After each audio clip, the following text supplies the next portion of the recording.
नमस्कार दोस्तों, बहुत बहुत स्वागत करता हूं आप सभी का मेरे इस YouTube चैनल पर। दोस्तों, मैं आज आप लोगों के लिए एक ऐसे विमान की कहानी लेकर आया हूं जो उड़ान भरने के बाद लगभग 37 साल तक गायब रही और 37 साल के बाद अचानक प्रकट हुई। जी हाँ दोस्तों, तारीख थी 2 जुलाई 1955। न्यूयॉर्क के एक हवाई अड्डे से पैन अमेरिकन एयरवेज की फ्लाइट नंबर 914 ने मियामी एयरपोर्ट के लिए उड़ान भरी।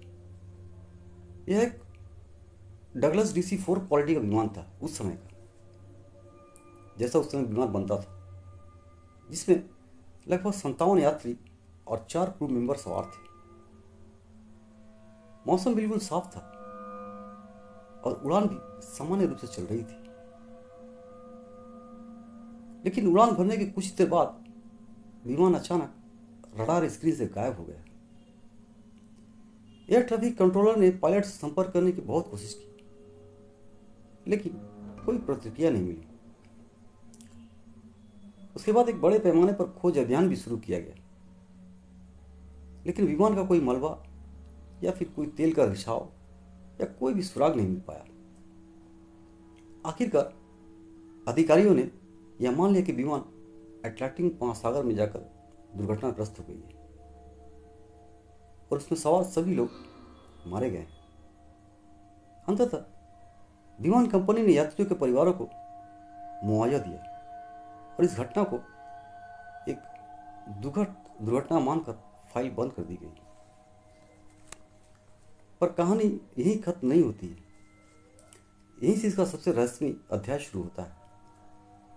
ठीक 37 साल बाद, तारीख थी 9 सितंबर 1992 को, वेनेजुएला के काराकास शहर के एयरपोर्ट पर एयर ट्रैफिक कंट्रोलर अपने काम में व्यस्त थे।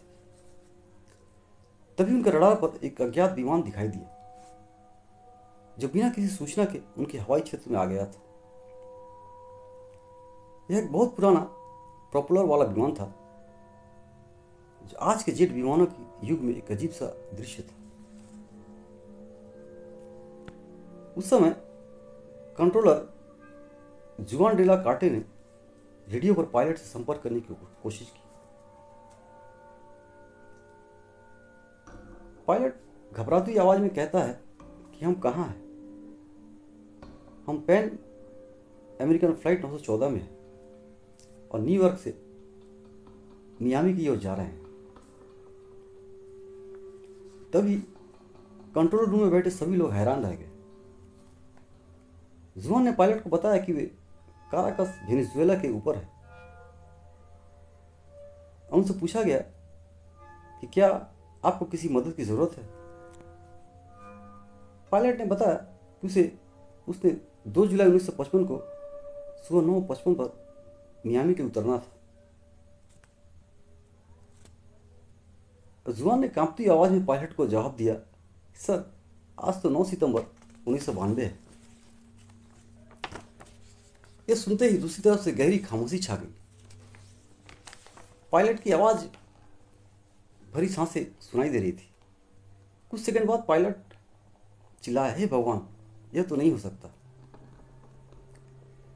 काराकास एयरपोर्ट के विमान को उतरने की तैयारी की और ग्राउंड क्रू को भेजा गया। लेकिन जैसे ही ग्राउंड स्टाफ विमान के पास पहुंचा, पायलट ने रेडियो पर चिल्लाकर कहा, दूर रहो, हम जा रहे हैं। इसके बाद पायलट ने विमान को रनवे पर ही मोड़कर फिर से उड़ान भर दी। विमान तेजी से बादलों में गायब हो गया और फिर कभी उसे नहीं देखा गया। ऐसा कहा जाता है कि विमान के जाने के बाद रनवे पर एक छोटा सा 1955 का कैलेंडर पड़ा मिला था, जो शायद विमान से ही गिरा हो। ऐसा कहा जाता है। दोस्तों, यह कहानी कितनी सच्ची है और कितनी झूठी है, आज तक इसका कोई ठोस प्रमाण नहीं मिला।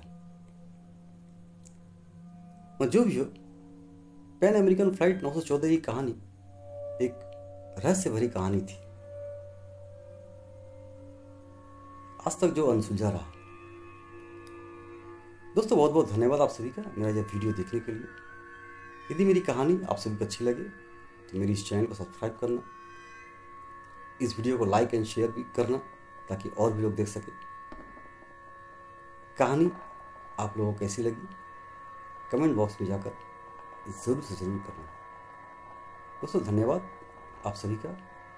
तो मिलते हैं किसी एक और नई सच्ची हॉरर कहानी के साथ। तब तक के लिए आप सभी का बहुत बहुत धन्यवाद।